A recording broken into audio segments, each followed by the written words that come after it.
नमस्कार दोस्तों, Picasso publication के करंट अफेयर में आप सभी का स्वागत है।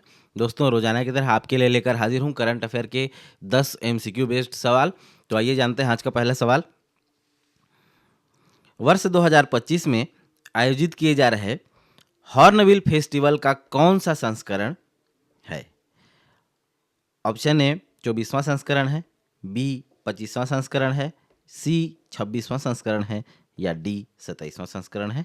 सही जवाब है इसका 26वां संस्करण है। तो आइए इसके बारे में कुछ और तथ्य जान लेते हैं। कहाँ मनाया जाता है? नागालैंड में मनाया जाता है। क्यों मनाया जाता है? राज्य स्थापना दिवस के अवसर पर। राज्य स्थापना दिवस के अवसर पर। कब से शुरू होता है? 1 दिसंबर, है ना। 1 दिसंबर से मनाया जाता है। कितने दिन तक चलता है? 10 दिन तक चलता है। उद्देश्य क्या है इसका, ये जान लेते हैं। उद्देश्य इसका है सभी नागा जनजातियों की परंपरा और पर्यटन को जो है बढ़ावा देना। नागालैंड में मुख्य तौर पर नागा जनजाति पाई जाती है और नागालैंड लैंड की जो है आय का मुख्य स्रोत भी है क्या? पर्यटन, है ना। तो इस प्रकार से नागा जनजाति की परंपरा और पर्यटन को बढ़ावा देना हॉर्नबिल फेस्टिवल का मुख्य उद्देश्य है। दूसरे सवाल की ओर बढ़ते हैं। हाल ही में 37 नक्सलियों ने किस पहल के तहत हिंसा छोड़कर आत्मसमर्पण करते हुए मुख्य धारा में वापस लौटने का निर्णय लिया है? वापस लौटने का निर्णय लिया। Option A Bastar fighters, option B Lon Varratu, option C Poona Margem पहल या आमचो बस्तर पहल। सही जवाब है इसका पूना मार्गेम पहल के तहत जो है 37 नक्सलियों ने हिंसा का रास्ता छोड़ मुख्य धारा में लौटने का निर्णय लिया और आत्मसमर्पण किया। हथियारों के साथ आत्मसमर्पण किया, है ना। उद्देश्य क्या है पूना मार्गेम का, ये जान लेते हैं।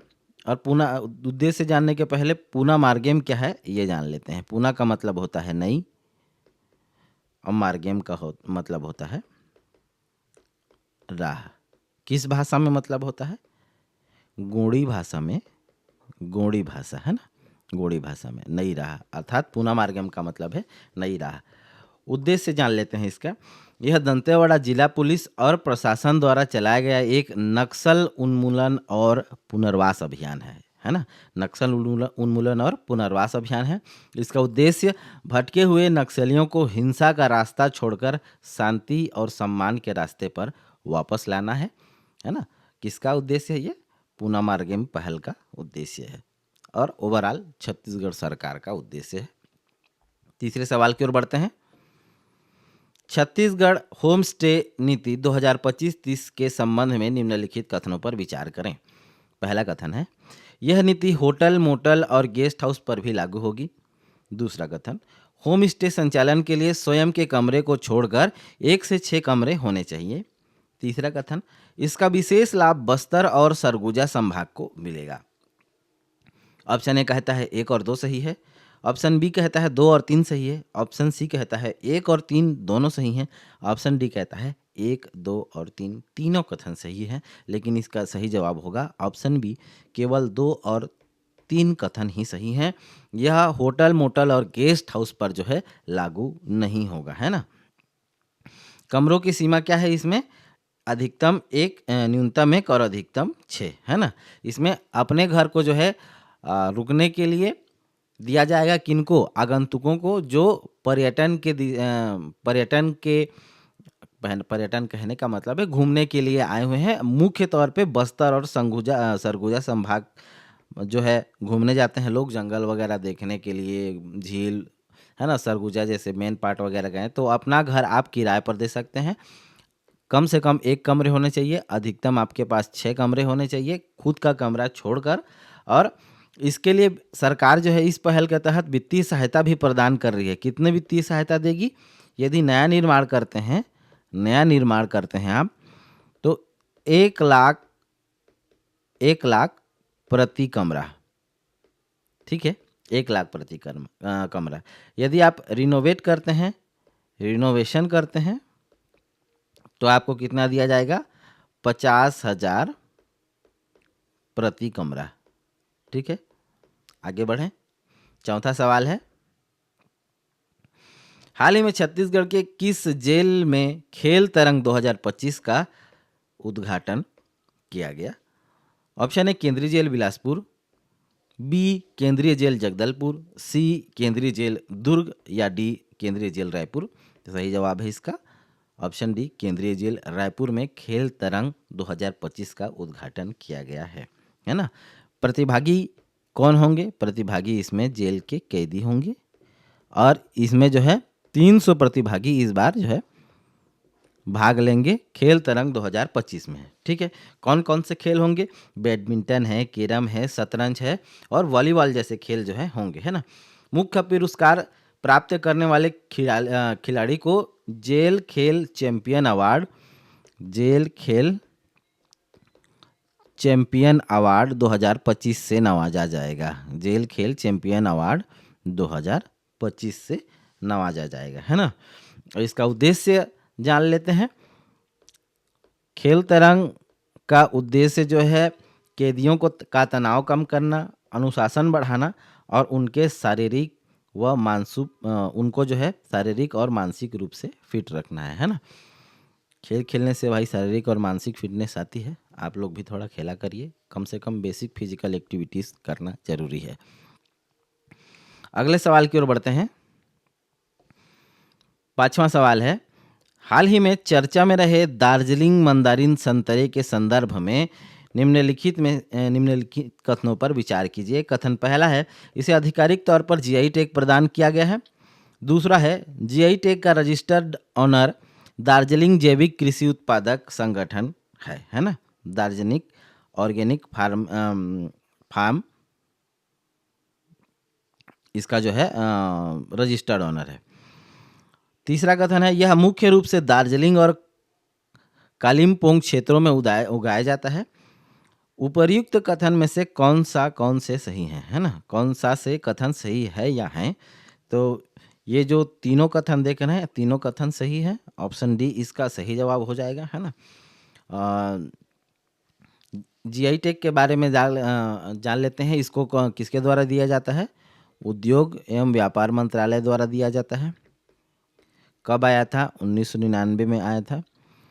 मेरे ख्याल से 2003 या 4 है। 4 में पहला जो है जीआई टैग किसको मिला था? दार्जिलिंग चाय को मिला था। दार्जिलिंग चाय को पहला जीआई टैग मिला था। और छत्तीसगढ़ से 6 उत्पाद को जो है कि जीआई टैग दिया गया है। छत्तीसगढ़ के 6 उत्पाद। लेटेस्ट कौन सा है? जीरा फुल राइस है। जीरा फुल राइस। ठीक है, अगले सवाल की ओर बढ़ते हैं। हाल ही में दूरसंचार विभाग डिपार्टमेंट ऑफ टेलीकम्युनिकेशन ने मोबाइल निर्माताओं को किस ऐप को सभी नए स्मार्टफोन में प्री इंस्टॉल करना अनिवार्य कर दिया है? Option A Umang, option B Digi Yatra, विकल्प सी संचार साथी या डी एम आधार। सही जवाब है इसका संचार साथी ऐप। संचार साथी ऐप को जो है प्री इंस्टॉल करना अनिवार्य है यदि किसी भी नए स्मार्टफोन में। ये कब से लागू होगा? ये आगामी मार्च 2026 के जो है आने वाले जितने भी फ़ोन हैं उसमें संचार साथी पहले से प्री इंस्टॉल रहेगा। ये जो निर्देश है किसने जारी किया है? डिपार्टमेंट ऑफ टेलीकम्युनिकेशन ने जारी किया है। इसका उद्देश्य क्या है? फ्रॉड रोकना, IMEI वेरिफिकेशन है, खोए हुए फ़ोन की जानकारी है, खोए हुए फ़ोन की जानकारी, सिम की जानकारी। और इन सब से बेसिक तौर पर देखें तो एक प्रकार से देखिएगा तो जो साइबर फ्रॉड वगैरह है, आतंकवादी घटनाएं हैं, इनको रोकने में जो है मदद मिलेगी यदि कोई अपना इंडिजीनियस ऐप इस पर काम करता है। जैसे कि संचार साथी जो है भारत में बनाया गया है, मेड इन इंडिया है, तो इस पर पकड़ ज़्यादा बेहतर होगी। इसीलिए इसको जो है प्री इंस्टॉल करने का निर्देश दिया गया है दूरसंचार विभाग द्वारा, है ना। वर्तमान में संचार मंत्री कौन है? तो जो ज्योतिरादित्य सिंधिया जो है संचार मंत्री हैं। ज्योतिरादित्य सिंधिया संचार मंत्री हैं और राज्य संचार मंत्री हैं एम पेमा शंकर नायडू, है ना। 7वां सवाल की ओर बढ़ते हैं।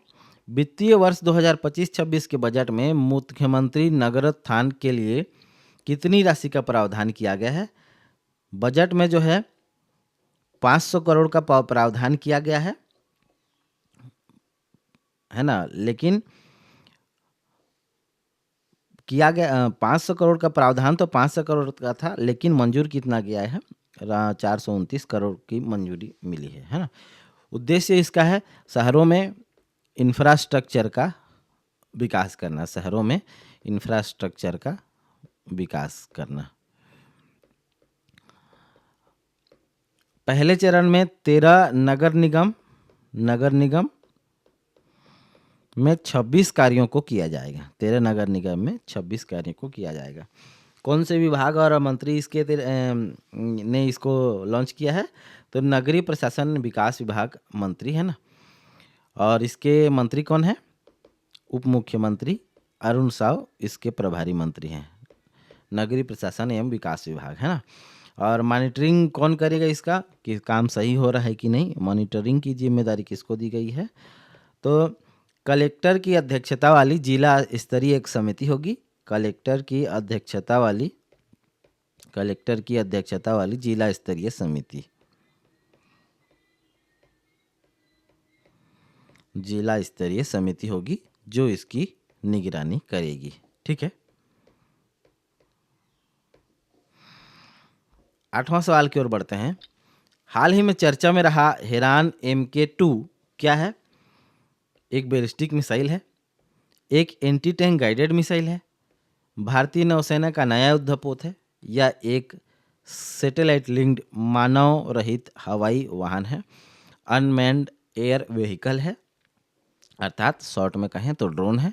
तो ये एक प्रकार का सैटेलाइट लिंक्ड UAV है, अनमैन्ड एयर व्हीकल है। और इसको किससे खरीदा जाएगा? ये खरीदा जाएगा इजराइल से। किसके लिए? नेवी के लिए, इजराइल से। आर्मी और एयरफोर्स के पास ये पहले से है, और वही कब किसके लिए खरीदा जाएगा? नेवी के लिए खरीदा नेवी के लिए खरीदा जाएगा। नेवी इससे पहले क्या यूज करती थी? सर्चर ड्रोन यूज करती थी, जो भी किसके द्वारा मेड है? इजराइल के द्वारा मेड है ना। और क्यों खरीदा जा रहा है? कि ऑपरेशन सिंदूर के बाद जो है निगरानी क्षमता बढ़ाने के लिए इसको खरीद रही है। कौन? नेवी है ना। और इसका जो है निर्माण जो है इजरायली कंपनी भारत में ही पब्लिक सेक्टर यूनिट के साथ मिलकर करेगी। ठीक है, प्लस भारत के PSU के साथ मिलकर करेगी। अर्थात किस पहल के तहत? मेक इन इंडिया के तहत जो है इसका निर्माण भारत में ही होगा। ठीक है। 9वां सवाल की ओर बढ़ते हैं। हाल ही में सुप्रीम कोर्ट ने डिजिटल अरेस्ट घोटालों पर नकेल कसने के लिए किस केंद्रीय एजेंसी को जांच के लिए फ्री हैंड प्रदान किया है? ऑप्शन ए प्रवर्तन निर्देशालय, ऑप्शन बी राष्ट्रीय जांच एजेंसी NIA, ऑप्शन सी केंद्रीय जांच ब्यूरो CBI, या option D intelligence bureau IB है ना। तो इसके लिए जो है